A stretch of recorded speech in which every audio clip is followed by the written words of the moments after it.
എന്റെ 2 കുക്കറിന്റെയും safety valve ഒരേ സമയത്ത് തന്നെ പോയിരിക്കുകയാണ്. 2 ലുലു ഒന്ന് ഞാൻ കോംബോ ഓഫറിന് മേടിച്ച സാധനമാണ്. രണ്ടും പോയപ്പോ തന്നെ എന്റെ മനസ്സിൽ പുതിയൊരു കുക്കർ മേടിക്കണമല്ലോ എന്നുള്ളൊരു ചിന്തയാ വന്നേ. കേട്ടോ, സേഫ്റ്റി വാൾവ് പോയിരിക്കുന്നത് സൂക്ഷിച്ചു നോക്കി അതിന്റെ ഉള്ളിലെ ആ ഹോള് കാണാൻ വേണ്ടിട്ട് പറ്റും. 2 പുതിയത് മേടിക്കുമ്പോൾ ഉള്ള വില ആലോചിച്ചപ്പോഴേക്കും എന്റെ ഉള്ളിലെ മലയാളി അങ്ങ് ഉണർന്നു. UAE ആയതുകൊണ്ട് ഡൗട്ട് ഉണ്ടായിരുന്നു ഇങ്ങനത്തെ റിപ്പയറിംഗ് ഷോപ്പ് ഇവിടെ ഉണ്ടാവോ ഇല്ലയോ. അങ്ങനെ നോക്കിയപ്പോ വീടിന്റെ തൊട്ടടുത്ത് തന്നെ സലാല മൊബൈൽസും അവരുടെ തന്നെ ഒരു റിപ്പയറിംഗ് ഷോപ്പും ഉണ്ട്. നേരെ ഓൺലൈനിലെ നമ്പർ എടുത്ത് കോൾ ചെയ്തു. ഒരു കുക്കർ നന്നാക്കുന്നുണ്ടെന്ന് ഉറപ്പ് പറഞ്ഞോടെ ഞങ്ങൾ അതും എടുത്ത് നേരെ സലാലയിലെത്തി. ഇത് ചേട്ടൻ 2 മിനിറ്റും കൊണ്ട് 2 സേഫ്റ്റി വാളും നന്നാക്കി എന്റെ കയ്യിൽ തന്നു. ആകെ മൊത്തം 20 ദർഹത്തിന് പരിപാടി നടത്തി. 2 കുക്കർ മേടിക്കാൻ പോയായിരുന്നെങ്കിൽ 100 ദർഹത്തിന് മുകളിൽ കയ്യിൽ നിന്ന് പോയായിരുന്നു. നിങ്ങൾ UAE-യിലാണെങ്കിൽ ഇങ്ങനെ എന്തെങ്കിലും സംഭവിച്ചു കഴിഞ്ഞാൽ ഉടനെ പുതിയ കുക്കർ മേടിക്കാതെ ഇങ്ങനെ എന്തെങ്കിലും ട്രൈ ചെയ്യണം കേട്ടോ. ഷോപ്പ് കണ്ടുപിടിച്ച് വാങ്ങുന്നതിന് മുമ്പ് ആ ഷോപ്പിലേക്ക് ഒന്ന് വിളിച്ചു നോക്കിയിട്ട് വേണേ പോകാൻ വേണ്ടിയിട്ട്.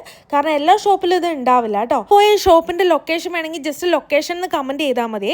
അപ്പോൾ ഫോളോ ചെയ്ത് കൂടി കുടിക്കോട്ടോ. ബൈ.